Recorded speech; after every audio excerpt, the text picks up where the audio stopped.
Welcome back. Welcome back. Welcome back to another episode of the Late Night Show with your host, Dr. Kojo, which is me.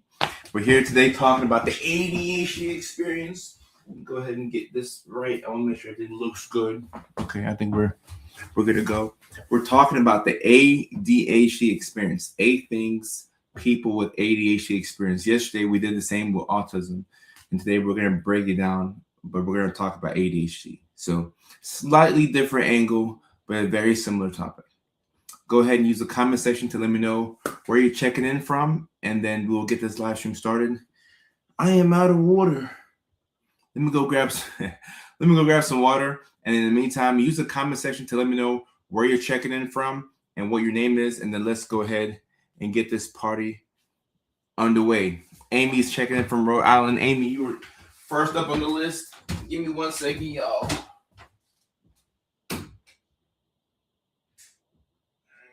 Okay. All right, let's rock and roll. Let's rock and roll. Amy from Rhode Island is first up here. We have love from Hamburg, Germany. So I know we have an international audience, but it's always good to see people from all over the world come through. What's up, Chrissy? Chrissy's checking in from Wisconsin. Chrissy, how are you? Good to see you. I'm looking on TikTok. Someone says hello. What's going on, Neuro Originals? Deborah Dan, what's going on? We got love from Juneau, Alaska in the building. We got Boulder, Colorado in the house. Shelby, what's going on? Lexi, what's up? Lady Angel, I'm feeling good. I'm feeling good on this Tuesday evening. It's 6:34 p.m. on the West Coast, which means that it's about 9:30 on the East Coast. Lexiana is checking in from Chicago. Lexiana, how are you? Good to see you. Speaking of Chicago, I will be in Chicago. I'll be in Chicago on the 18th of June. I'll be doing stand-up comedy at the Comedy Bar. So for more information, link is in the bio. For more information, link is in the bio. Leilani is checking in from New York City. She's our moderator. I'll also be in New York City. I'll be in New York the week before at Rodney's Comedy Club in New York City. So that's June 11th. But we do kick things off in Houston, Texas. All jokes aside, Comedy Club, Houston, Texas, April the 26th. That's when we kick off the big Neurodivergent Comedy World Tour. April the 26th. For more information, link is in the bio. The next month, we're going to be in Nashville, Tennessee. That's my hometown. I grew up in Nashville, so it's going to be a big homecoming show for me. We're almost sold out on that show, and we're looking to add a second one. So I just want to take some time out and say thank you so much. I do appreciate everybody who supported, whether you shared the video, whether you've commented on the video, whether you pop into a live stream, whether you purchase tickets to a show. Thank you so much for your support. I really appreciate it. I just want to say it means so much to me. So thank you, thank you, thank you, thank you, thank you. And Jessica, you did not miss the live stream. You didn't miss the live stream. I was just slightly late, but I mean, depending on how we look at it, 6-ish, 6:30, not too bad. It's not too bad. I don't have any Florida dates yet, but we'll look to add some Florida dates. Hopefully I can come out to Tampa and Orlando and some other places. Make sure you try Stan's Donuts. Okay, so I'm hearing that when I come to Chicago, I need to try Stan's Donuts. I've never tried Stan's Donuts before, so maybe Stan is pretty good at whipping it up. Okay. I'll keep that in mind for when I come out to Chicago. Chicago. Yeah, running on CPT. Yeah, exactly. Color people time. That's exactly. I've been running on CPT for 33 years now. So someone says, do the happy dance. Y'all miss that dance? I got to make some more videos with that dance. I got to make some more videos with that. Someone says, why do I feel like as an adult ADHD gets worse? Because it does get worse as an adult. And that's what we're going to talk about today. The 8 things that people with ADHD experience. And I do want to say that if you have ADHD, it's harder as an adult as opposed to being a kid. Because when you're a kid, your parents are able to help you out. Your parents are able to intervene and account for the lack of prefrontal cortex. You have a smaller prefrontal cortex than most people. So when it comes to decision making, you're going to need some help. So as a kid, your parents can help you out. But as an adult, it's like, hey, we feel like we're on our own. Yeah, there's more pressure as an adult, and there's no minimum bottom ground for you as an adult. Like if you're drowning, you can drown. Like you can drown all the way. You can fall flat on your face as an adult with ADHD, and nobody's coming to save you. That's a sad thing. So we're gonna get into it. And yes, I would love to come to Germany. I would love to come to the Philippines. I would love to take this thing international because we have people from all over the world, all over the globe who tune in to watch the content, who tune in for the live stream. So I appreciate y'all. And Patrick, thank you, thank you, thank you. I appreciate you joining in from London. It's early for a water break, but it's never too early to take a little bit of a swig. Riley says, I think you might have saved my life when I was at my lowest in 2022, 2023. Riley, I see your comment on TikTok, and I really do appreciate that. I mean, I can't believe that I've been making content for this long. For the better part of the last decade, I've been making content, and it's consumed a big part of my life. So thank you so much for supporting the content, and it means everything to me that my content means something to you, if that makes sense. It means everything to me. So I really, really, really, really appreciate you. I really appreciate you. And I am from DeVille. I am from DeVille. I grew up in Nashville, Tennessee. That was the first place that we lived in when we came from Norway. I was born in Ghana.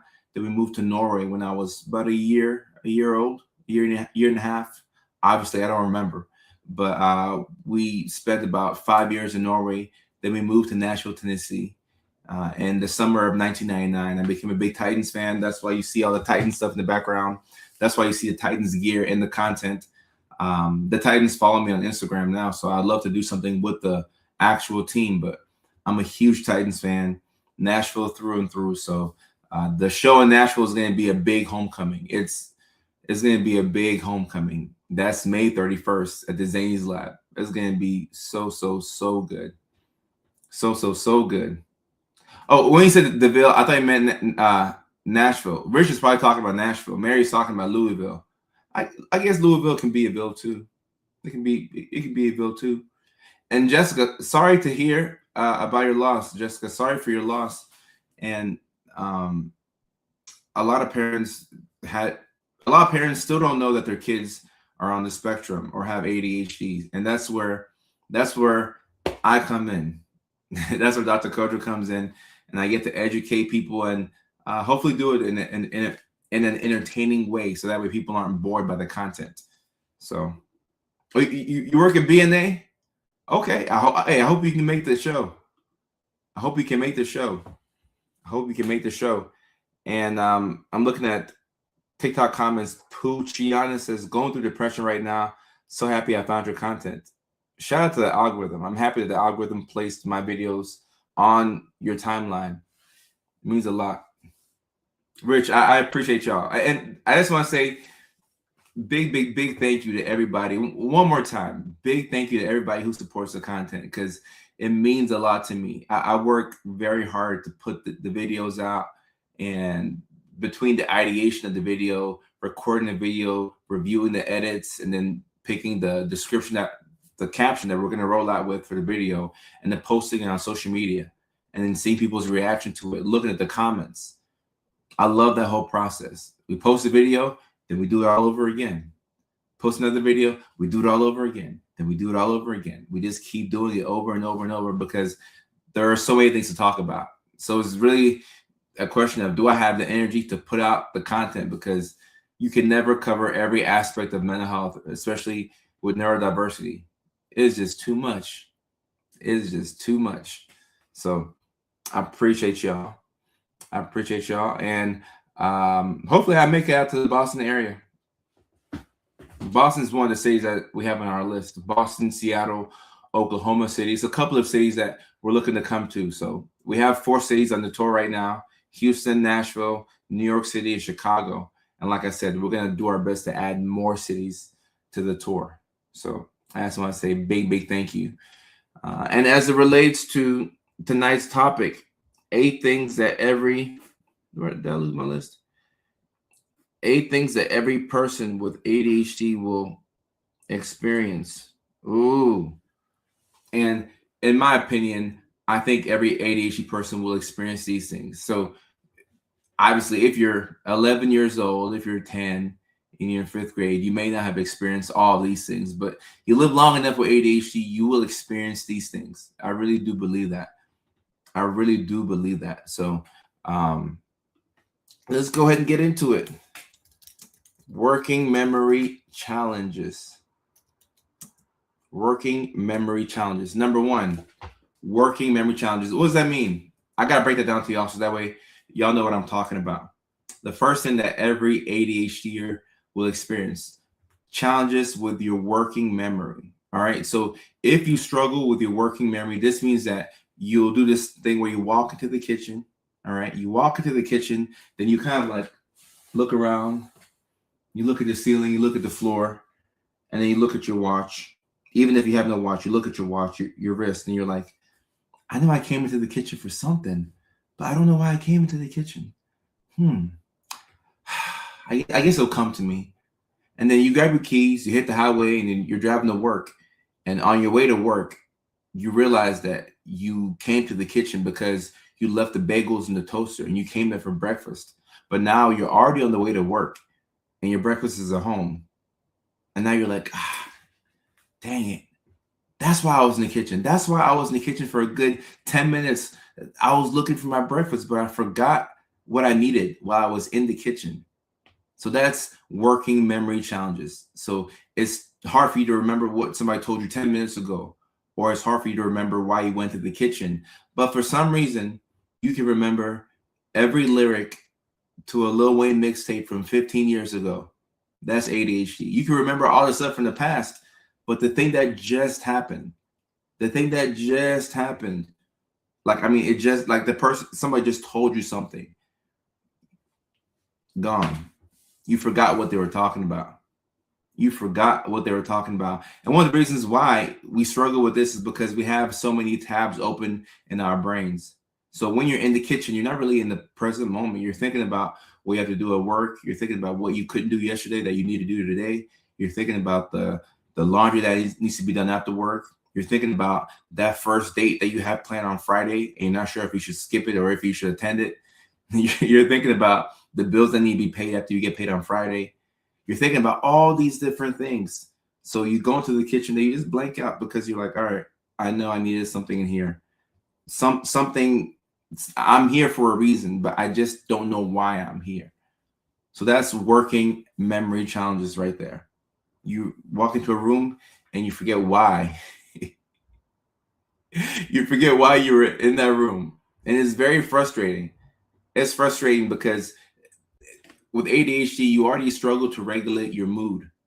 And let's just define ADHD real quick. ADHD is difficulties with regulating your mood and regulating your attention. All right. So you have a hard time regulating your mood and regulating your attention. So if you already have a hard time managing your mood, I think it's easy to see how you can get pissed off when you walk into the kitchen and you don't know why you're in the kitchen, but you know that you need something from this room. I need something from the kitchen, but I don't know why I'm here. Why the heck am I in the kitchen? I need something. That's going to piss you off. It's going to piss you off. And our ability to do things when it comes to ADHD, it depends on the mood that we're in. The state that you're in is so important. Think about when you've done your best work or when people like to be around you. You're in a good mood. You feel good. You feel automatic, supersonic, hypnotic, and funky fresh. I'm surprised I remember like all the lyrics of that song. But that's how you feel because you're in a good mood. But when you're in a bad mood, think about how much you can get done in a bad mood. You don't do a lot in a bad mood. You might sit there and sulk and just think about what you couldn't get done. But when you're in a bad mood, I think for anybody, it's difficult to be productive in a bad mood. But especially when you have ADHD, being in the wrong mood can shut the whole day down. So it could be 9:22 a.m. and you can feel like the whole day is just shut down because of the mood that you're in.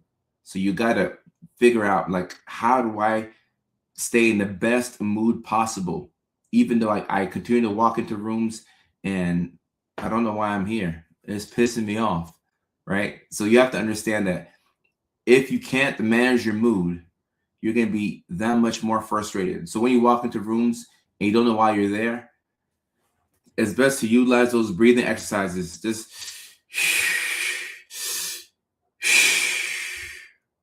breathe in, breathe out, and tell yourself that it's going to be okay. Lindsay, what's going on? What's going on? And no, this is not off topic. This is ADHD. The way that you perceive rejection, you take it very personal, and you can be hurt. Like, I find that those of us who have ADHD, we're a bit more sensitive than other people. We really feel things. Like, not that people don't feel things at all, but we really feel something. If you feel great, you're on top of the world. You make all kinds of promises that you can't deliver on. And when you feel bad, like, we get low sometimes. The highs can be high, but the lows can be so low. The lows can be so low. So you have to understand that and give yourself some grace. Give yourself some grace. 70% of people who have ADHD go on to develop depression. Okay? So that's 7 out of 10 people. So if we have 100 people watching this live stream on Facebook and YouTube, and all 100 of them have ADHD, then about 70 of y'all are depressed. And if I'm doing the math with TikTok, 132 people on TikTok, 100 people on the other platform. So that's 230 people, right? So if all of the people who are watching this live stream right now have ADHD, right? 230 people, a good 70%. So a good 180, 190 people are depressed as well. And this is very interesting, because if you flip it around and you ask yourself, how many people who have depression, go on to develop ADHD? It's only 3%. Isn't that interesting? It's only 3%. 3% of people who have depression go on to develop ADHD, but 70% of people who have ADHD go on to develop depression. So that shows how depressing this condition can be. So every day, just trying to be in a good mood is a job. That's a job right there. If you have kids, that's another job. If you have a work, if you have employment, that's another job. So it's a lot of things that you're trying your best to manage just by having ADHD. It can be difficult. So you got to give yourself some grace. You got to give yourself some grace. Happy Tuesday, Lovita. Good to see you. And I think I saw somebody allude to my second point. Jessica said something alluding to what I'm about to say right now. Object permanence. Can I spell permanence? Object permanence struggles. All right. With ADHD, it's important to know that your brain cannot conceptualize things that aren't visible to the naked eye. And what does that mean? That means that you're going to need visual cues in order to get things done. So what I do in my kitchen, I have a big whiteboard with the things that I have to do that day, where I have a checklist every single day. Hit the gym, lift for an hour, make sure I brush my teeth, make sure I shower, read my Bible, do some writing. I put all of that on a big whiteboard so that I have a big visual cue, a big reminder every single day. Because when you have ADHD, you struggle with object permanence. If you don't see it, it's not there. Out of sight, out of mind. So if you live in the same city as your parents, you'll probably call them more and you'll talk to them more. But the moment you move to Buffalo and they're in San Diego, okay, you're on the other side of the country. So now you talk to your parents less because you don't see them as much. So the ADHD brain needs visual cues. Don't try and buck the system. Don't tell yourself, oh, I'll be fine. Like, I'll just remember. No, you will forget. You will forget the thing.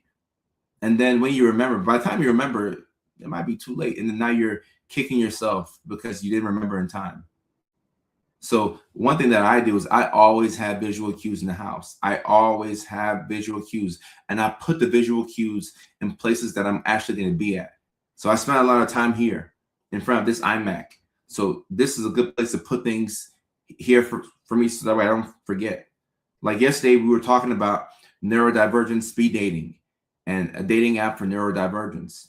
And we kind of went off on a little bit of a tangent, but I told myself, man, that'd be such a great idea because I'm neurodivergent and I struggle with dating and not so much finding a person, but like keeping the thing going.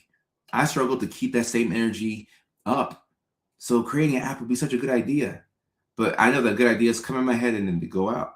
So I wrote neurodivergent speed dating here. Can y'all see it?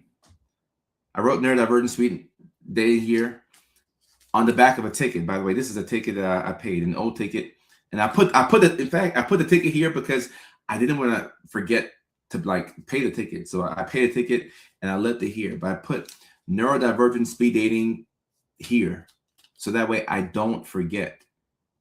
You have to have a visual cue or else you're going to forget the thing. Trust me, you're going to forget the thing. Alex in Nashville, I appreciate you.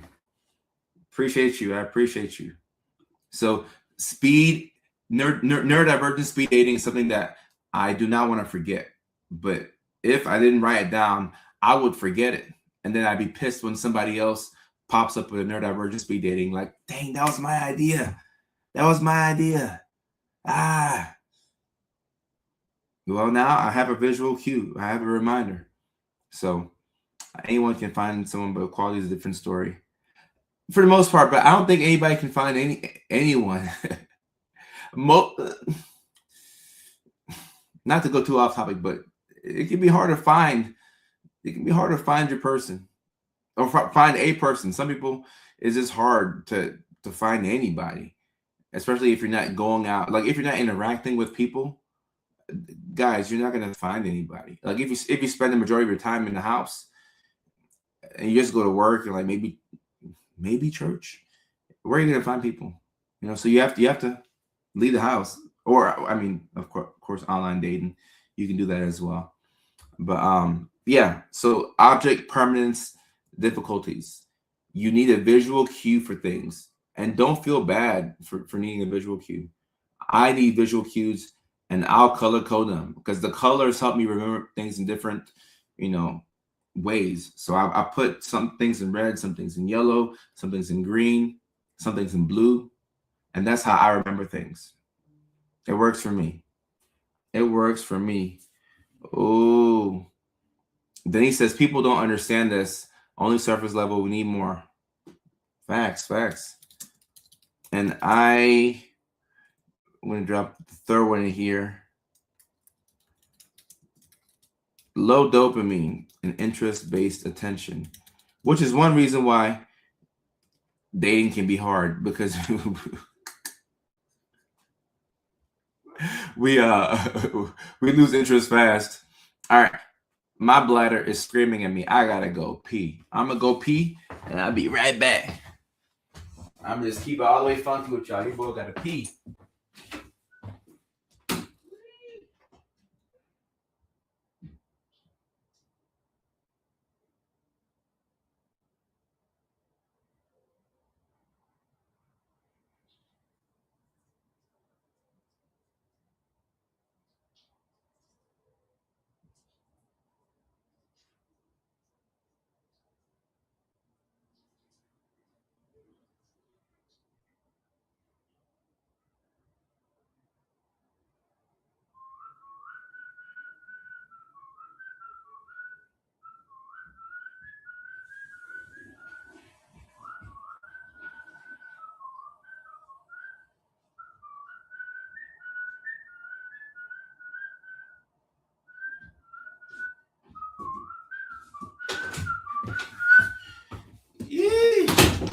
Boy, to empty his bladder, I feel so good now. Let me shut this window down. So that way I can be as loud as I want to be. Woo. That's how you can tell that I'm not dehydrated today. I clearly had a lot to drink because I had to pee midstream.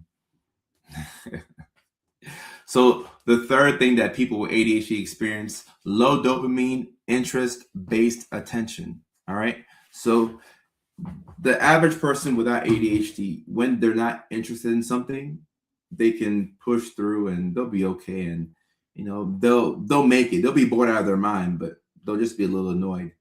Now, with you with ADHD, when you have zero interest in something, it's physically painful to just be there. Somebody's explaining something to you they don't care about. It's like the worst conversation in the world. You become impatient, you become antsy, you want to escape. You got to get out wherever you're at, you got to get out of there. So it's difficult when you pay attention to things based off of how interested you are in that thing. You're going to have a lot of conversations in life where you're going to have to fake the funk, right? So this is masking. Somebody's talking to you about something that you don't care about, and I mean, you could care less about it, but you have to pretend, or you have to make it seem as if you have some type of interest in that thing when you could care less. And you have to tap into your acting skills here. Like, oh, okay, that's okay, cool. That's interesting. Okay, yeah, sure. Thank you. Okay, okay. The whole time you could care less, but you have to fake the funk. I mean, you don't have to, but you feel compelled because somebody's talking about something that you don't care about. And I mean, like you would rather watch paint dry. That's how bored you are. It's tough for us to be bored, which is part of the problem with ADHD. You can't just sit there and be bored. It's hard for us to do nothing. That's why a lot of us will have a day where we have nothing to do on our to-do list, like a nothing day. And those days are the hardest days because our only thing to do is to do nothing. And even meditating is hard for us. Just sitting there and just meditating and letting thoughts come to us, it's very difficult because we feel like we have to do something. We want to move around. We have to do something. So low dopamine is, I mean, being understimulated is one of our biggest issues. Because if you're struggling with this a lot, what you're going to want to do is you're going to want to pour a whole bunch of dopamine into your system all at once. And this is why a lot of us tend to have addictions. And with ADHD, it might not be just one addiction. It could be multiple addiction.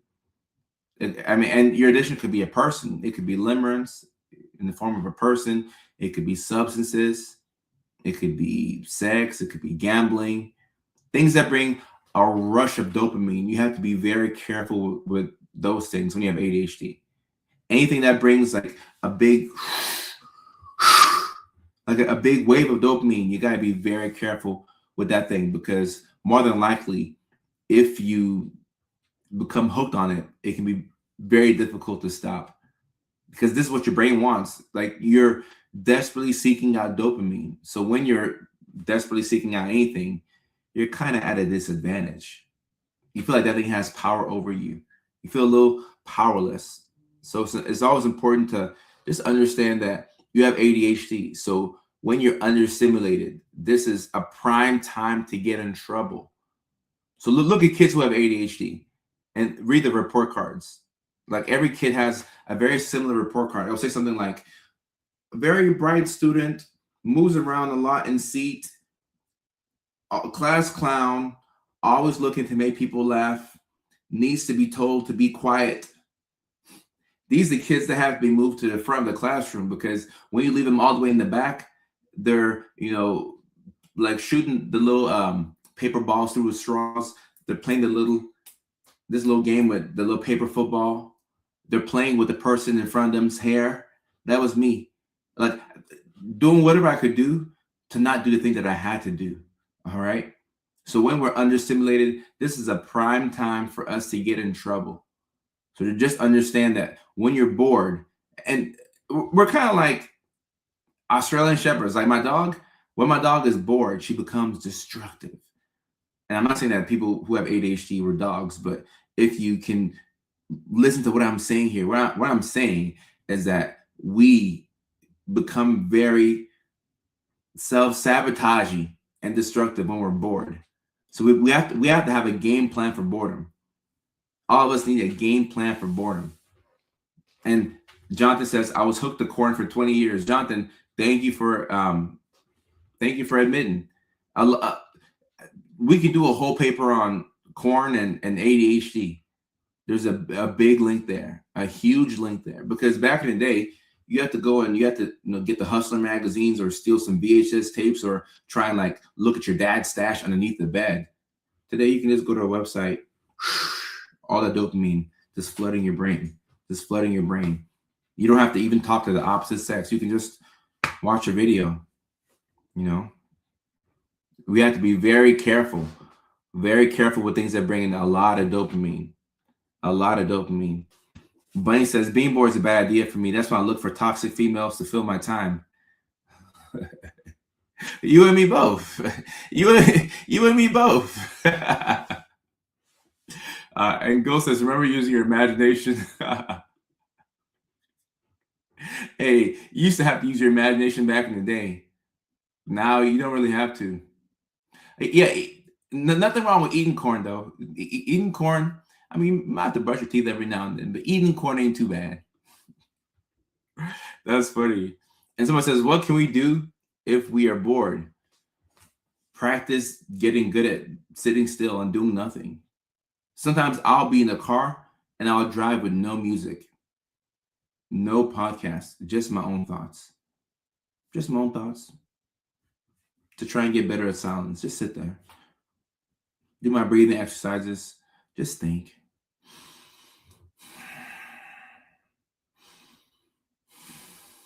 You see how when you control your breath, you can help yourself relax? Just think. We don't have to fill up all of our free time with something. It's okay to just sit there by yourself and to let things come to you, okay? So to just be aware of the fact that we don't want to be bored. We hate being bored and we hate being understimulated. But if you can get better at this, it will help you out. I mean, this is like self-care for the person who tends to self-sabotage. You just get better at being bored, okay? And also with pattern recognition, if you can connect the dots between I felt bored. Because I felt bored, I did this. Because I did this, it hurt me this way. If you can connect the dots like that, now we're really making progress. And for those of us who have ADHD, it's very important that we connect the dots. Don't worry about checking out the boxes. Like, oh, I did this, I did. No, connect the dots. Make things make sense. When they make sense for you, the likelihood that you'll fall through on something is much higher. A lot of us need to know the why as to why we do something. We got to connect the dots. And I'm seeing on TikTok, a lot of people are saying they drive in silence is therapeutic. Yeah. Nah, it's one of the best ways to just let your brain relax, right? Because we consume so much content. And I'm not saying that we should all become content creators like me, but if you create more than you consume, you give yourself a chance to actually enjoy what you're consuming. And it's a good creative outlet. And you don't have to make content, but just writing. We should all be creating something. If you're neurodivergent, you should be working on something outside of your job, something that makes your soul light up. Do your job because we gotta get paid and we gotta do what we need to do, but you need something that makes your soul light up. Impulsivity. The fourth thing that people with ADHD experience is impulsivity. Doing things without thinking them all the way through. Chase, this is funny right here. You must be in Houston. This is funny. I like our new uniforms, but yeah, we definitely are tugging on to our Houston roots. They're pretty much new school Oilers uniforms. So I know the guys in Houston don't like that, but we'll take it in Tennessee. We'll definitely take it. Impulsivity. The fourth thing that people with ADHD struggle with. You do things, then you think, which is very frustrating. You do, then you think. Most times you think and then you do. But if you have ADHD, you'll catch yourself doing and then you'll think about it. Like, oh my goodness. Why did I do that? Why in the world did I do that? Like, I didn't think about that. And you'll be talking to yourself like, that wasn't the smartest thing to do. Like, I don't think it was a smart idea to go so crazy on Amazon because now I'm out of $200 and everything that I bought, I don't need. I already have these things at home. Why did I hit buy now, buy now, buy now, buy now, buy now? Now I'm out of $200. But that's what we tend to do. We tend to do and then think afterwards. If we can think, then do, we can cut down the impulsivity. But once again, it's helpful to figure out what emotion leads to the impulsivity. Everybody at home should be asking themselves this question: what am I feeling that makes me act in an impulsive manner? If you can connect the dots, you can get a breakthrough, a huge breakthrough. So for me, I'll just go ahead and say it. One of the biggest triggers for me when it comes to being impulsive is lack of sleep. Now, the majority of neurodivergent individuals struggle with insomnia, so it doesn't make it any easier for us. But the lack of sleep. When I get 8-9 hours of sleep, I'm a rock star. I may still have the impulsive urges, but I'll think to myself and say, oh no, that's not smart. We don't need that. We don't have to buy that. It's all good. We're not buying that. We don't need it. Or, Kojo, I don't think we should text her. Like, she's in our past. It's not a good idea to text her. Draft whatever you want to draft, but do not send a text. Let the past be a past. Don't text her, Kojo. Don't buy this. Don't go here. Don't hang out with this person. Don't smoke this. When I have a lot of sleep, I can work through these decisions, okay? But when I'm low on sleep, that's when I tend to get in trouble. And speaking of loneliness, a lot of times we make impulsive decisions when we're lonely. And like I would say, even for me, like when I'm lonely, which is the majority of the time, I spend a lot of time by myself. When I'm lonely, I'm more prone or susceptible to being impulsive. But I think that lack of sleep is a bigger trigger for me, because I used to be functional with 4 to 5 hours of sleep in my 20s. Now it just doesn't work anymore. I can't do it. I wish I could, but I can't. I can't even lie to myself. I can't. And maybe it's because I'm getting older. Maybe it's because I'm in the gym all the time. But like, without enough sleep, my body just breaks down. It just breaks down. It is strange to throw about more on 4 to 6 hours sleep. No. I mean, somewhat. And some people just do better with less sleep. And sometimes, we can have some hypomania. I'm not saying that that's what's happening here, but sometimes some hypomania will make us so productive. And when you're hypomanic or manic, in general, you don't need as much sleep. The TikTok shop. There's a reason why it's so easy to buy on a TikTok, because it's right there. And TikTok, they figured out something that Amazon showed all of us, that if you can decrease the time that somebody takes between them thinking about something and then buying it, they'll buy it. So that's why when you watch a video on the TikTok shop, you just click it. Before you know it, it goes to your cart. Boom, Apple Pay, double tap on the side of the phone. If you look at it, boom, 2 days, it's at your house. That's crazy. That is crazy. And yes, you can have ADHD and be bipolar, because the mania will be coming from the bipolar. But mania is not a part of ADHD by itself. But ADHD can look like mania, so it becomes pretty difficult to tell like what's what. Oh, yeah. And to answer your question, ADHD, it can't make you manic. ADHD does not make you manic. It can look like mania, but ADHD by itself does not make you manic. Now, this right here, number 5, these are not in any particular order, but number 5 might be the worst part about ADHD. At least if you ask me what the worst part of ADHD is, it's this right here, number 5. Difficulty starting things. I think this is the worst part of ADHD. And the close second is the emotional difficulties, the mood swings. But this right here, I mean, what's worse than struggling to get something started? In order to do something to completion, in order to complete anything, you got to start it. You have to start it. When it's hard to start something, it means that you won't do that thing. because you have to start before you can complete it. But if you're struggling to initiate the task, you can sit there and watch yourself not do it. The whole time your confidence is just going low like this, lower and lower and lower and lower, all the way until we hit ground zero. And at that point, we're in full scarcity mode. We're not operating out of abundance. We're talking negatively to ourselves about ourselves. So this is executive dysfunction. Your brain has way too many tabs open. You're way too tired. You're dehydrated. You're sleep deprived. You're understimulated. Sometimes you're overstimulated. You have all this fatigue. It's hard to start anything.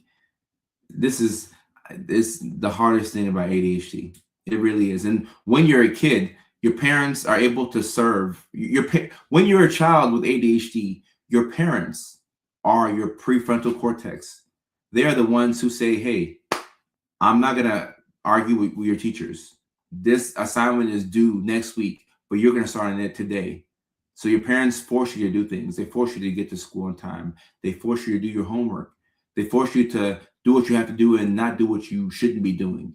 So they serve as an interim prefrontal cortex. But when you're an adult with ADHD, it's up to you. It's up to you to get the things done. It sucks. You have to get it done. And nobody's coming to make sure that you do it. You either do it or you don't. And if you don't do it, you just suffer the consequence. So that's why adult ADHD is very difficult. And this can lead to burnout too. It can lead to burnout. Burnout comes from working really hard on things that don't matter. And burnout can look a lot like depression. A lot like depression. So that to me is, I think, the worst part about ADHD. The worst part about ADHD. And this right here, this is a classic sign of ADHD right here. Number 6, inattention. Inattention. This is where somebody's talking to you and it's just hard to pay attention. I think it's self-explanatory. It's just hard to pay attention. It's hard. People are talking to you. People are telling you things that are pretty important. You could be at work and your boss could be explaining a very important concept to you. And you're listening for the first 20 seconds or so. But after a while, your brain just kind of drifts off. And then we start to daydream. And we're thinking about something else, something completely off topic. And you're just thinking and reminiscing about the past. And you're dreaming. And you're thinking. And after a while, you snap back into it. And you're like, oh, what did you say? Can you repeat what you just said? I'm sorry. I didn't catch that. Can you say that one more time?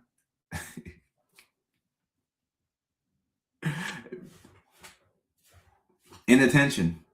And I believe that we have a unique ability as people who have ADHD to listen to somebody without looking at them. Because sometimes we have this special ability where we can look at somebody that's talking to us right in their face. We'll look at you while you're talking and not hear a single thing that you're saying. Like I'm looking at you and I'm watching you as you talk, and not in a creepy way, in a normal way. Like I'm looking at you, I'm observing you as you talk to me, but I'm not listening to a single thing that you're saying. My eyes are fixated on you, but I'm in a whole different dimension. I'm in a different world. Like we're in 2 different planets right now. And it's not until you ask me a question that I have to ask you more questions so that way I can get some more information. And based off of what you tell me, then I can answer your question to make it look like I was listening to you when I really wasn't. I see some people can relate to it. Yeah, and most times, if we're looking at somebody while they talk, we're not listening to them. But if we're looking at the floor or something else, we probably are. Somebody's talking to me, I'm looking down at this. Oh, I'm paying attention. Okay, yeah, sure. Yeah. But then you talk to me, I look at you. Oh, no. Nope. I'm going to zone in, zone out, and then zone back in. And a lot of times, if you're really good at this, you can zone out, but then zone back in right before the person stops talking. And you can mention, you can piggyback off of one thing that you heard and say, oh, I like it how you mentioned that you have 2 cats because you travel a lot. And the person will say, oh, wait, they won't even know that you weren't paying attention. They'll have no idea. They'll have no idea. And we're in Nashville at the Zanies Comedy Club, May 31st. For more information, hit the link in the bio. I'll be in Nashville May 31st. The first show is almost sold out. We're looking to add a second show. So come out for a night of comedy, a night of laughter. It's going to be a great, great, great time. And Nashville is the second stop in the tour. We kick off in Houston, Texas on the 26th of April at the All Jokes Aside Comedy Club. In order to get ticket information, like I said, the link is in the bio. Yeah. Ghost in the Schema, I will see you at the show. We'll come out to Sydney, Australia. We'll leave the U.S. eventually. Don't you worry. We'll leave the U.S. eventually. Don't you worry. Miranda Lawson on TikTok. Your videos have made me feel so seen. Thank you. Thank you, Miranda, for your attention. I appreciate you. And Chantel says, I think that the more tired I am, the less attention I'm able to give. Yeah, that's normally how it is. This is why it's so important for us to get sleep. When you have ADHD, your brain is working 3 times as hard as the average brain every single day. So the least you could do is at least rest your brain. The least you could do is give yourself some time to recharge. You're walking around with a battery. Your brain battery is on 7%, and it's 9 o'clock in the morning. How are we going to make it through the day? You have to let yourself recharge, okay? You got to let yourself recharge. And Rich Auntie says, are you coming to Houston? Rich Auntie, I will be in Houston. April 26th, I'm in Houston, Texas at the All Jokes Aside Comedy Club. And we're looking to come to Washington State too eventually. But right now we have 4 cities on tour. Houston, Nashville, New York City, and Chicago. That's what we have right now. Ooh, this next one right here. Distractibility. 7th thing that people with ADHD experience, being easily distracted. All right. So earlier, I was saying that when you have ADHD, you struggle to regulate your mood and your attention. Okay. And regulating your attention is something that's needed in order to lock in and to get things done. You have to know when it's time to pay attention and when you can let your brain just wander. All right. When you're in the middle of a lecture in class and you're about to fail the class and you need a certain grade to pass this class, that's a pretty good time to focus. Okay. That's the time that you want to be locked in, you want to focus. But if you're having a hard time focusing because you're easily distracted, things will not be done. Things will not be done. You're going to be behind on things. You're going to be overwhelmed. Like, it's not going to be a good look for you at all. So when you're easily distracted, the things pile up. And before you know it, now you're officially overwhelmed. We're overwhelmed because the to-do list is getting longer and longer and longer. And instead of us doing things, we're not doing anything. We're just thinking about how long the list is becoming and how far we are from doing any of those things. So the distractibility is one of the worst parts about ADHD. It's so hard to just focus. And people who don't get it will say, just focus, man, just focus. If it was as easy as just focusing, don't you think I would have done it by now? Do you think that I'd be waiting to get my Adderall every month at the pharmacy? I would just save my money. I wouldn't go to a psychiatrist. I would just focus. If it was as easy as just focusing, the makers of Adderall would never make another dollar. We would all just focus and just get the work done. If it was that easy, but it's not. And if you're easily distractible, then you need to know that you have to account for it in your system. And one thing that I say is very helpful to do is if you're about to work on something, if you're about to get into some deep focus, it's very helpful to grab everything that you need and then sit down and only get up if you have to use the restroom or if you have to eat. So let's say you're working on a group project and everybody's waiting on you because you haven't been pulling your own weight. Before you sit down, make sure you get your your pen, your paper, your phone, your iPad, your laptop. If you get a lot of headaches, keep you some Tylenol.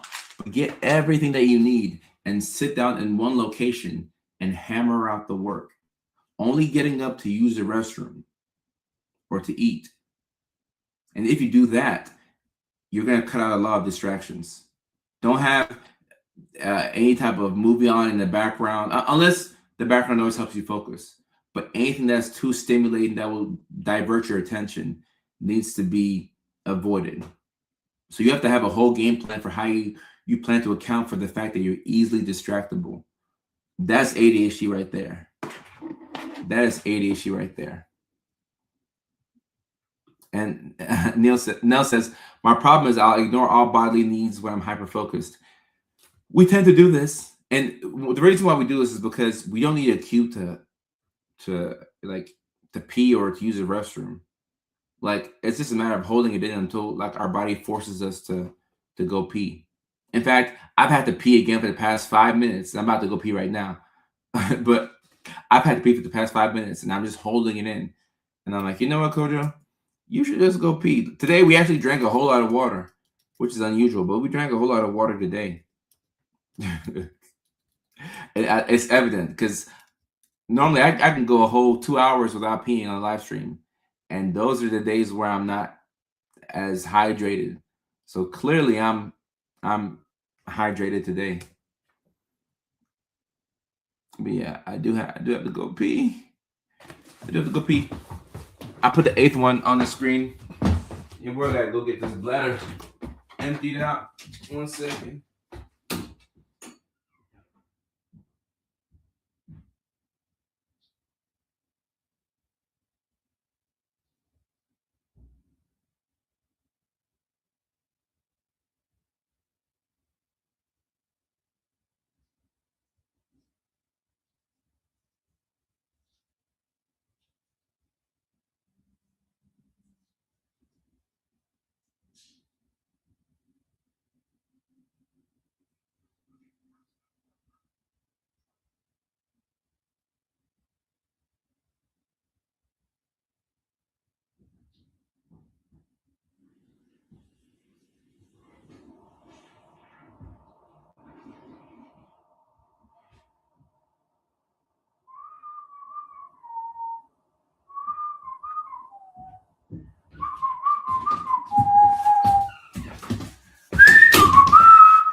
Man, did I have to pee.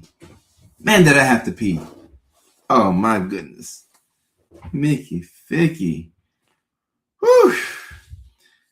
And somebody asked if you get medicated at your first psychiatric visit. I'm not sure how other providers do it, but if it's ADHD or depression, I mean, most times when I see somebody for the first appointment, I medicate them unless they don't want to. But I tend to medicate most times.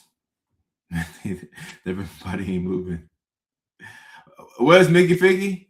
Oh, Mickey Figgy is a phrase that we have in this community. It can mean a lot of different things. You can say it instead of saying the MF word, or you can use the word Mickey Figgy to describe somebody who's a deviant of some nature. So I like to say I'm a Mickey Figgy, but you can also be a good Mickey Figgy. It's a versatile word, a very versatile word. And someone on TikTok says, I be forgetting to pee until it's an emergency. We can typically hold our peeing for quite some time, but you want to make sure you don't pee on yourself. Number 8. Mickey Ficky. Yeah, Mickey Ficky. All right, so the 8th thing that people with ADHD experience, racing thoughts / hyperactive mind. And this is one of the reasons why I think some people confuse ADHD with bipolar disorder, because you can have racing thoughts when you have bipolar disorder. But the difference is that when you have bipolar disorder and you have racing thoughts, it normally comes with other things like pressured speech, inflated self-esteem, grandiosity. It comes with other things that show that you're in a manic episode. With ADHD, you have these racing thoughts kind of almost all the time. Like, it's rare to have just one thought in your brain. It's normally 3 or 4 different thoughts circulating in your brain that are interchangeable. They come and they go, and they come and they go. But normally your brain is always thinking about something. There's always something on your mind. And people will ask you the question, what are you thinking about? Nothing. Which is my way of saying I'm thinking about a lot of different things. But for the moment you ask me what I'm thinking about, up until this current moment, 7 seconds later, 3 different things have come in my brain and have left. I'm thinking about a million different things. How do I tell you what I'm thinking about? Like, you don't want to know what's in my brain. There's just too many things. Like Mary said, it never shuts off. It never shuts off. We're thinking about everything and anything. We're thinking about things from 2015, random interactions we've had with strangers. We're thinking about some of our, glory days in 2016. I mean, so much is going through our brain. And when you have a brain that has racing thoughts and a hyperactive mind, I think you can see how difficult it can be to sleep.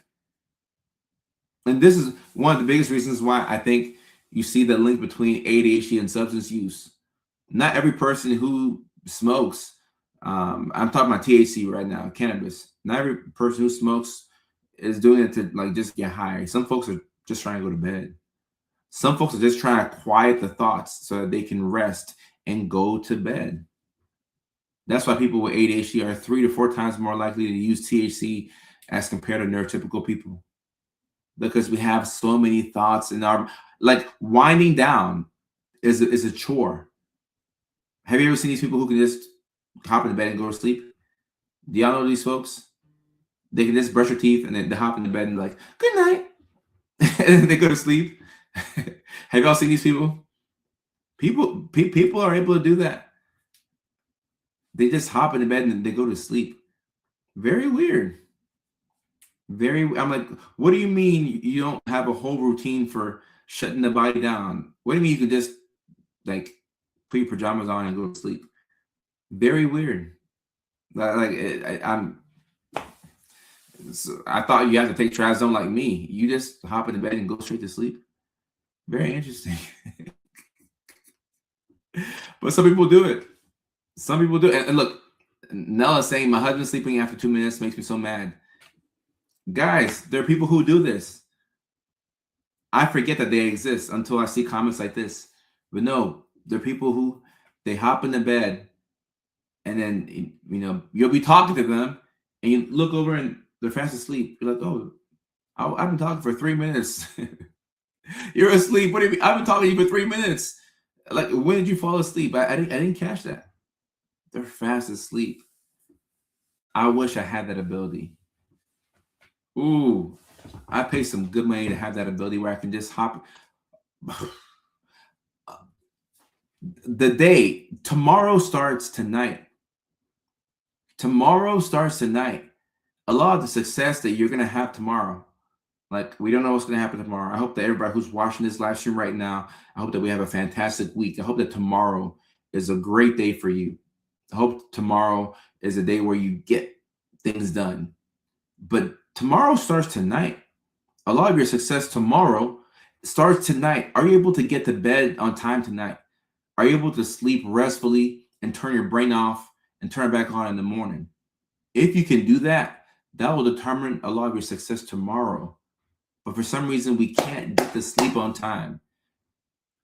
We have to unwind.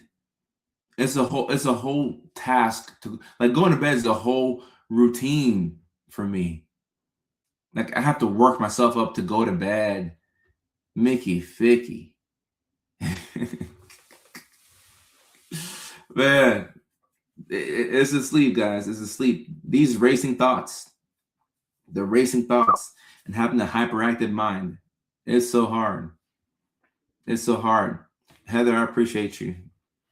Thank you so much, Heather. These comments are so nice. Y'all are far too kind. Jessica said, I broke up with a guy who fell asleep when I talk at night. Stay up with me and the goons. I mean, are you punishing him for being regular? He was just trying to go to sleep and get some rest. He was trying to get his beauty rest. My brother could take a 10-minute power nap and feel great. Yeah, what a jerk. Like, how can he do that and not share the recipe with us? Like, he needs to teach us, he needs to hold a course on how to take a 10-minute nap and feel great. Like, a lot of us, when a lot of us have to exhaust ourselves out. And when you reach this point of exhaustion, you just fall out. I feel like with ADHD, the natural or like the regular circadian rhythm is not like applicable to us. Like we go, and then we become exhausted. And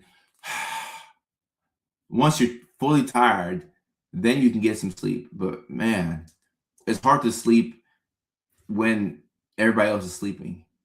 It's really hard. It's really, and this right here, this is solid advice right here. This is solid advice. With ADHD, if you want to sleep at night without a lot of issues, the time that you take your stimulants, the time that you take caffeine, be very mindful of it. I had to learn this the hard way. I learned this the harder way. I learned the harder way for real. Because I'm like, oh, it's 3-4 p.m. Let me get this extra cup of coffee. Let me get a double shots of espresso. Like, let me get this energy so that way I can focus. You try that if you want. And then guess what? You do it and you are able to focus. You get that extra bit of caffeine. Now we're able to get things done at 4 or 5 p.m., 6 p.m., 7 p.m. But then when you want to go to bed at 9 p.m., it's like you're in the bed. You brush your teeth, you're in the bed, but you just can't go to sleep. So because of that, you're like, all right, you know what? Whatever. I'll lay in bed until I get tired. And then your phone's right there. So you're like, I might as well just scroll on TikTok. And let me see what they say on TikTok. Let me scroll a little bit on TikTok. Scroll on TikTok. Then you look up. It was 9 o'clock when you started to scroll. Now it's 9:42 p.m. You're like, oh, okay. I'll scroll for 18 more minutes and I'll go to bed at 10 o'clock. 10 o'clock, I'm going to bed. I'm going to go to bed. You're scrolling on TikTok, you're laughing. You're saying people videos. You're watching Instagram reels. You're scrolling, laughing.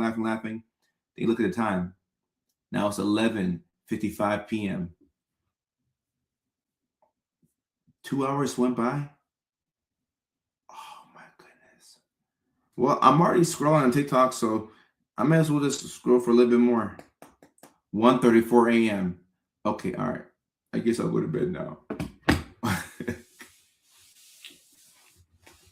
And then you wake up, do it all over again. The whole time, the person who slept at 9 o'clock and it took it 10 minutes to go to bed, they've already got 4 hours of sleep. You may only get 4 hours of sleep in total that night. They've already gotten 4 hours of sleep. They're going to end up with 8 to 9 hours of rest. They're going to wake up tomorrow and they're going to be ready to go. They're going to be charged up. You're going to raw dog a day on 4.5 hours of sleep. Not good. Not good. Donna, you and me both. You and me both. You and me both. Heather, I know. And no, it's interesting that you say this. This happens to me.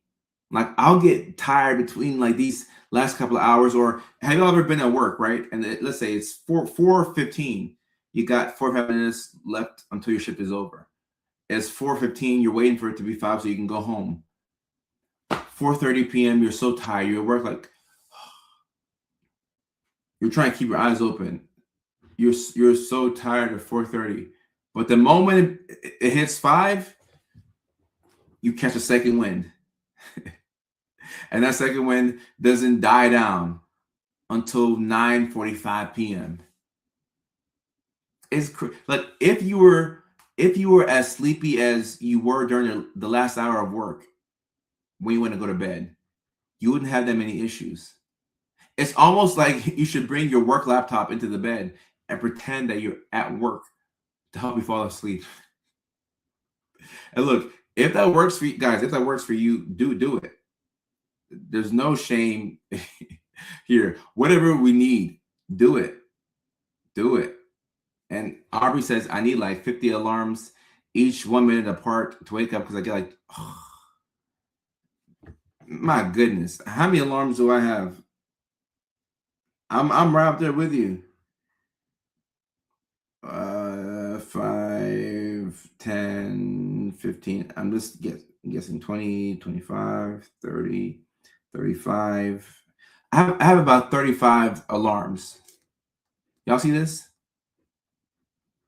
35 alarms. So, like, I live this. There's a reason why this skits are so accurate. These aren't being made up. This is my real life. 35 alarms, and that's on one iPhone. Mind you, I have 2 iPhones and an iPad with alarms. So now let's look at this right here. More alarms on my second phone. Look at this. If this isn't the most ADHD thing of all time, look at this. Alarms, alarms, alarms, alarm, alarm, alarm, alarm, alarm, alarm. And I still sleep through them all.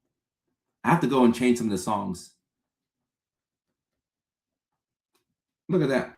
I probably have another 35, 70 alarms. This is not normal, guys. I think I need to change like my wake up song. I need to change it to something that I don't normally listen to. I think I'm gonna go with Wide Awake by Katy Perry. Seriously, that's what I think I'm gonna do. I'm gonna put an alarm on for 7:40 and pick a song. I don't know if we have Wide Awake in our library, but we need to put it in there. We don't. That's what I'm gonna do. Wide Awake by See, you have to make life fun when you have ADHD. Wide Awake by Katy Perry. Now I have to add it to my. Okay, you have to add the song to your library first. Now, when I'm wide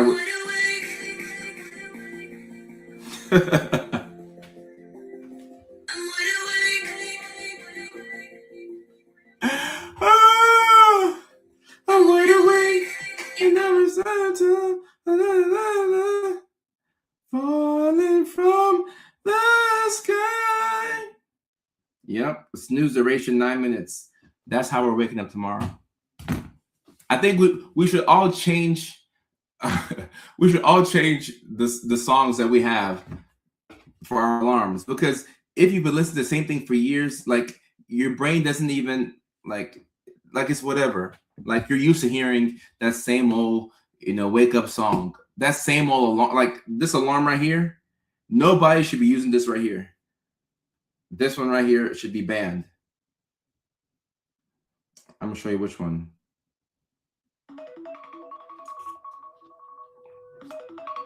This does not work, guys.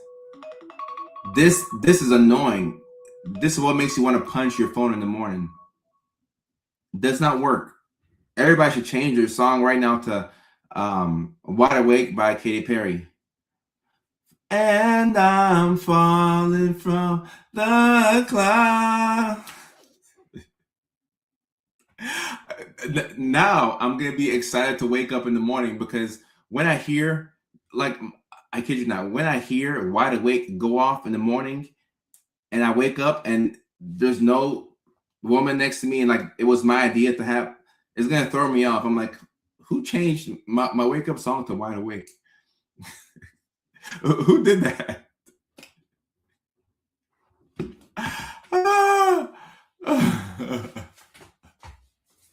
But you can't have the generic. You have to switch it up with ADHD. Oh, you got an idea? Okay. Most of the alarms I have are inactive. Yeah, I mean, I have a lot that are inactive that I don't use, but like I'm deaf to my regular, like, what songs do I have for my let me see, what songs do I have? Dollar and a Dream, J. Cole, Signature by Soja, The Key by Thames, now Wide Awake by Katy Perry. Yeah, a brand new song is what I need. I think a brand new song And I only put one alarm on. Only one alarm on for 7:40 a.m. Just one alarm. One alarm. And we'll see how it goes. We will see how it goes. And I bet you I'm gonna forget that I changed the song. Knowing me, I'm gonna forget that I changed it. And Kalea Lee, is that how you say your name? Kalea Lee? Is it best for people with ADHD to date other neurodivergent people?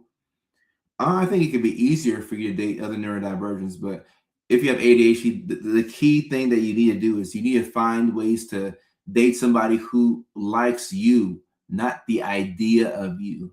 Okay? There's a big difference. The idea of you is who that person believes you to be, which is very different from who you actually are. The person that you're dating needs to be somebody who is committed to learning how you are and who you are. So, I mean, you got to stand down on that. I'm wide awake. New vocal stem unlocked. I'm wide awake. I am trying to hold on. I'm wide awake. Look, now I'm excited to wake up in the morning. I'm excited to wake up in the morning because I have a brand new alarm. I got a brand new alarm.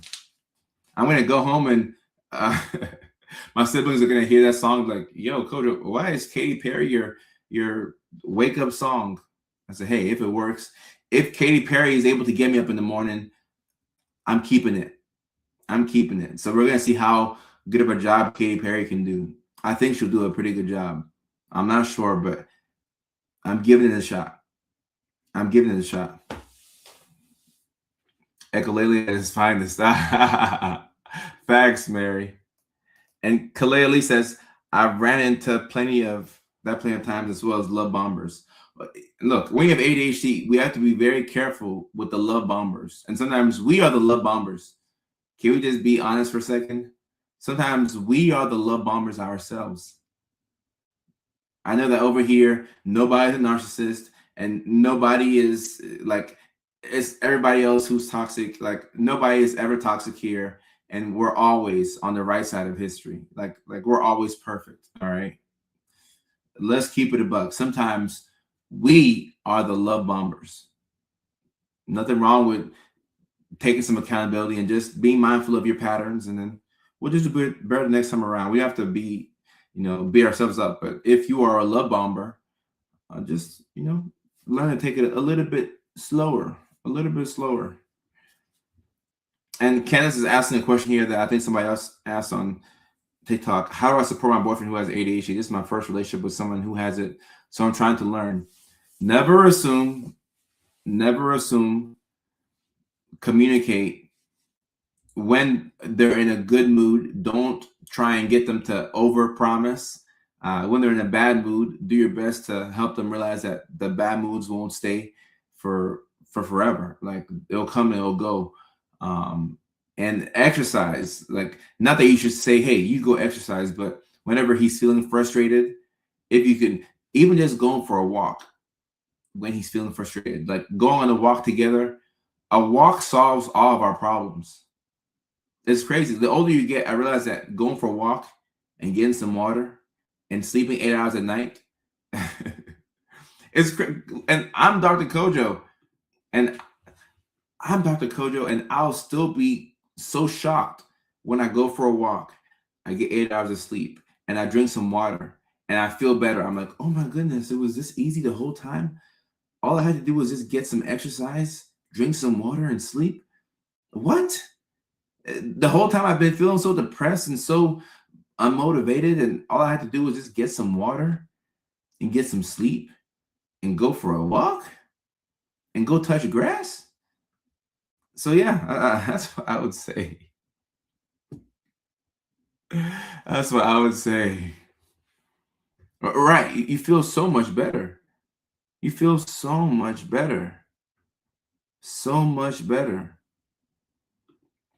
On TikTok, someone says, teen was diagnosed with ADHD today. Not surprised, but also not sure what's next. Any tips?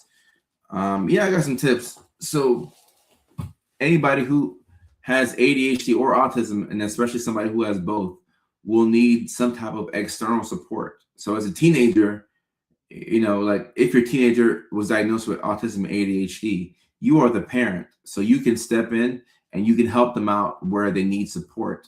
But it's very important for your teenager to have some sense of autonomy. So helping them out is good. But what's even better than helping them out is showing them how they can do things on their own if they can do it on their own.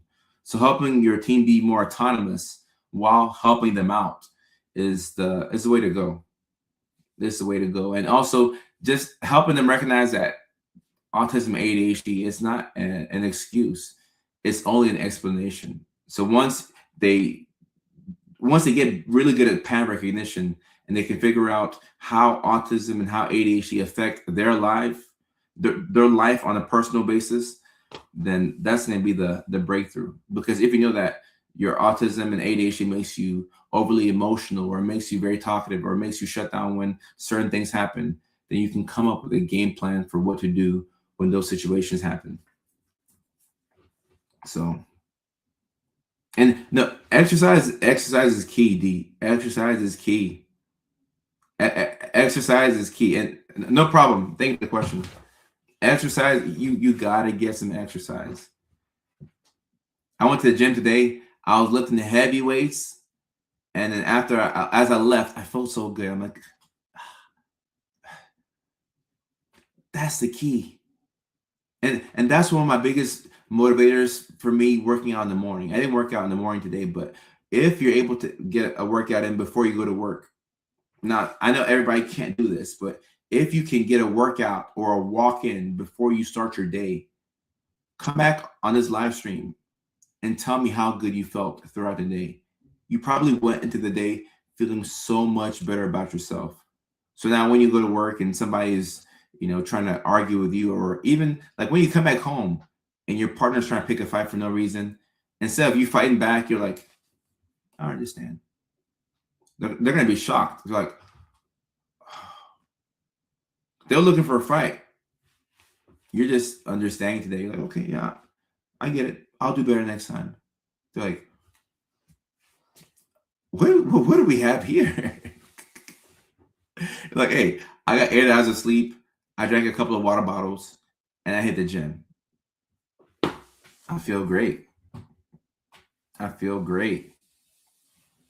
And what do your study habits look like in med school? So I have a DNP degree, Doctorate of Nursing Practice degree. That was a 3-year doctoral program. And my study habits were, balls to the wall. I don't know how else to say it. Balls to the wall. Like I would study like 10, 12 hours in a row. I take breaks throughout, but I'd study deep into the night. I'd pull all-nighters. It was nothing that was healthy. So I did not have healthy study habits. Not at all. I just went balls to the wall, and I just busted my butt to retain the information. And then I would study to the point of exhaustion, fall asleep, wake back up, and do it all over again. Might not be the answer you're looking for, but that's how I studied. If I'm being 100% honest. Michelle, good to see you, Michelle. I did take medications through grad school. Actually, I took meds in grad school. That was when I first got diagnosed with ADHD, and I got a prescription for Ritalin, and it changed my life. It changed. And I've told the story multiple times, but I go and I get diagnosed. I get the prescription for Ritalin, go to CVS, pick it up, take the medication on the way to my ex-girlfriend's house. I go to her house, and instead of playing patty cake with her butt, which is normally what I do, I went straight into her room. No Mickey Ficky, no nothing. I opened up my laptop and I started working. I didn't even watch football highlights. I just went straight to the work. I started getting my work done. And 2 hours later, I was done with all of my work. And it shocked me. And at that very moment, I knew that my life had changed. I said, this is what ADHD medications do to you? Oh, like this is crazy. This has changed my life. It changed my life. It was a transformative experience. So the number one best tip that I have for ADHD, in my opinion, is to take the medication. And I hate to give that answer because I wish I could give y'all something that you can do right now without a psychiatrist's help, but that's the number one thing that helped me out. Oh yeah, you go home to your girlfriend, you play patty cake with her butt, and you're like, you play patty cake, make me a cake, make me. And she's like, no, not now, not now, go to, not now, not now. No, I'm on the phone, I'm on the phone. I'm like, fine.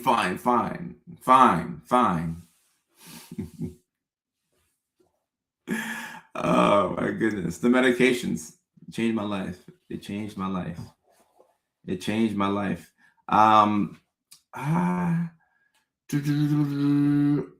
so I remember being on Ritalin, and then eventually it was Concerta, and I think I was having diarrhea with Concerta. I'm just telling all the truth. Maybe y'all like it, maybe you don't. I think I was having some stomach issues with Concerta, and that's why we tried Adderall. I remember that. It had something to do with that. It had something to do with that. patty cake, make me a cake, make me. Is that how it goes?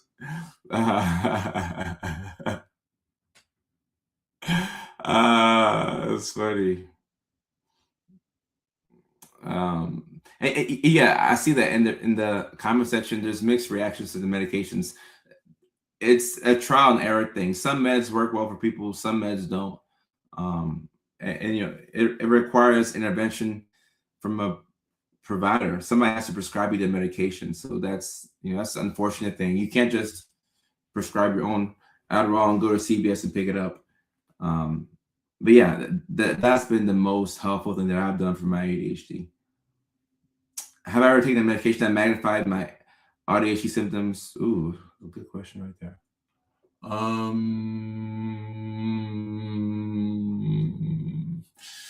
Nothing comes to mind. This is a good question though, but nothing comes to mind.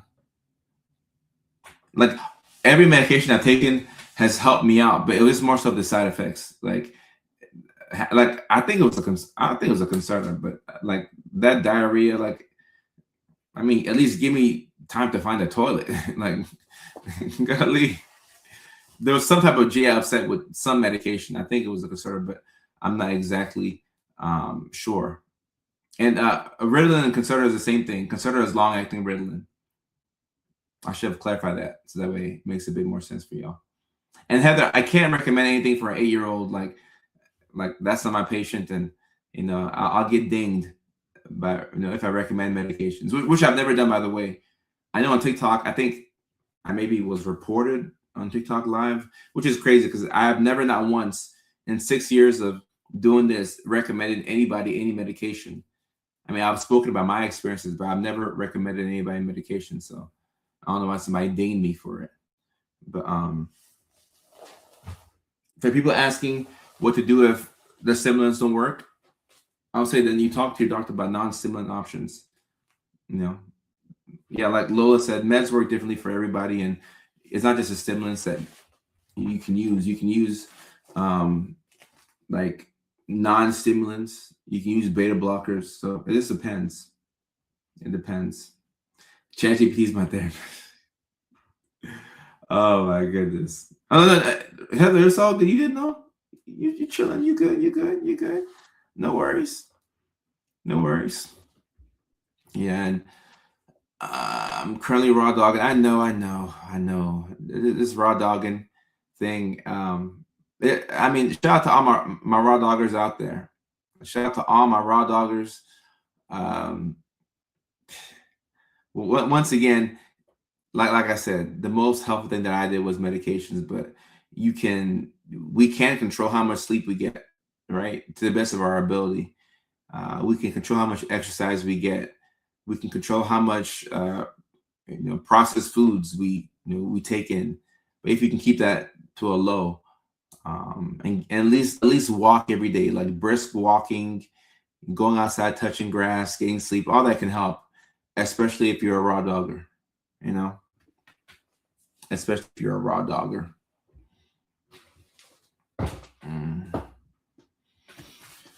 Oh, this is a really good live stream, y'all. Really, really good live stream. I'm looking at my schedule. I got a slew of flights to catch, and I've been keeping up with the news. And some of my flights are going through Atlanta. People have had to like show up 4 hours early to get through these TSA lines. So now is not the time to be traveling, and it's just I hate that I have to travel this week. And then in a couple of weeks from now, and then also next month we have the comedy tour kicking off. So hopefully everything happening at the airport will just get like, hopefully it'll just be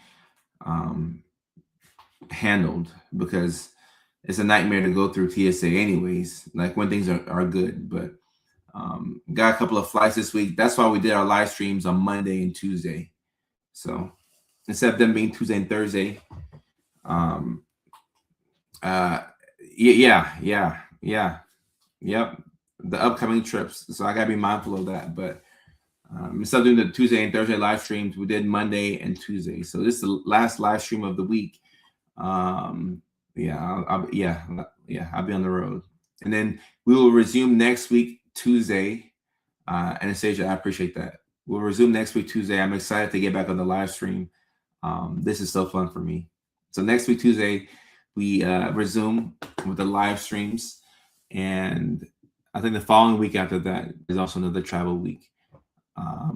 But for next week Tuesday, we're gonna have the regular schedule, And Mary, no, most definitely. If you're driving 2 hours to come to the show in Nashville, I got a big hug for you. Come on through. And if for some, I don't see a situation in which like you won't get your hug, but just say you promised me a hug on Facebook Live. You promised me a hug on Facebook Live. And the Nashville show we're about 2 months away from it. May 31st, Zany's Lab. The first show is almost sold out. We're looking to add a second one. And we kick off the tour April the 26th in Houston, Texas. So for those of you in Houston, Texas, the tour starts off April the 26th at the All Jokes Aside Comedy Club. It's going to be me and my friends from California. We're coming to put on a show. All of us are neurospicy, which you'll probably be able to tell right away. But we're all neurospicy, and we're coming to give you all a night of laughter, a night of entertainment. It's going to be an amazing time. And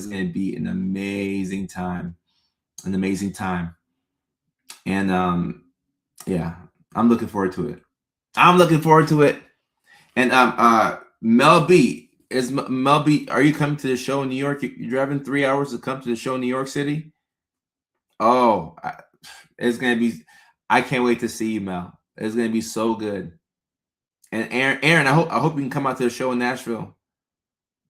I hope you can come out. And for Carlos, yes, we have 2 shows in LA in the month of April. So LA is, that's my home turf. So the shows in LA are not headlining shows. So they're shorter shows. It's like 15-minute sets. Now, Nashville and Houston and New York City and Chicago, those are hour-long headlining sets. So LA, those are the shorter shows. But if you hit the link in my bio, I'll be doing stand-up before the Clippers game on April the 8th. So in 2 weeks, before the Clippers game at Intuit Dome, I'll be doing stand-up comedy. Come on out. You're going to have a great time. And after that, we have the basketball game. Then 2 days later at the Fourth Wall Comedy Club in Hollywood, I have a show. I'll go ahead and put that in the comment section. LA shows, because it's not in my bio yet. So LA shows we have before the Clippers and Thunder game at Intuit Dome Court B, and that should that's April the 8th, and tickets are in bio. So let me put this right here. The Midwest show is Chicago for now, but we'll look to add some more shows. And then for the show after that, we have Fourth Wall Comedy Club, and that's going to be April 10th, and that's a Friday. And the address, that's 522 Hollywood Boulevard. I know that off the top of my head because I've done so many shows there. Hollywood Boulevard, Los Angeles. Actually, it's Hollywood, California. So those are the shows that are coming up. Those are the shows that are coming up. Yep. No shows in Georgia and Alabama for right now, but I will be in Alabama this week because my cousin's graduating from the Air Force, something military. Either way, it's going to be at Maxwell Air Force Base. So that's part of my travels coming up here, going to Alabama. So I gotta stop in Atlanta and navigate through that whole airport. I gotta navigate through it. Mac, it's good to see you. It's good to see you, Mac. Shannon, I hope you can come out. It'll be great. The Fourth Wall is my favorite. That's my favorite comedy club in Los Angeles. This is my home club right here. This is where I work out all my material. This is where I do my open mics, the Fourth Wall Comedy Club. I love the brick layout of it. It gives me a real New York vibe, but it's in California. So I hope you can come out to that show. Even though it's a shorter show, I hope you can still come out to it, and it's going to be amazing. And Cynthia, no, I'm still on my medications. I'm still on my medications. And for sure, Leilani, these are all like public things. Yeah, I don't give away my like actual location. Like these are all public events. You know, like I've had a couple of stalkers, but nothing too crazy. Nothing that security can't handle. Nothing too crazy. Nothing too crazy. You know, we're vibing. We're vibing. So stalker and bringing pictures from these. That's funny. That's funny. But yeah, so that's what we have going on. That's what we have going on in the month of April. So it's going to be a great month, and this is going to be a good week. It's going to be a really, really, really good week. So until the next live stream, which is going to be next week, Tuesday at same time, 6 p.m. I will see y'all then. And once again, the time is 6 p.m. California time next week, Tuesday, for the next live stream, or 6-ish California time, which is 9-ish on the East Coast, 9-ish Atlanta time, 8-ish Nashville time, 7-ish Phoenix, Arizona time, 6-ish Los Angeles time, 5-ish Alaska time, 4-ish Hawaii time, 2 a.m.-ish UK time. And Leilani, no worries. Sometimes we have long days and it's all good. I'm just grateful that you're able to come here on the live stream. Just thank you so much. And Mac, all of us are rooting for you. You got it. Be yourself. The girl's gonna love you. Like, and even if she doesn't, man, screw her. It wasn't the person for you. Okay, so we're gonna root for you on that one. All right. All right, y'all. Thank you so much. Great live stream. Great show. See y'all next week, Tuesday. Peace. Take care. Love y'all. And try and get some sleep. Try and get some sleep. And yes, 9-ish Georgia time. All right. Y'all take care.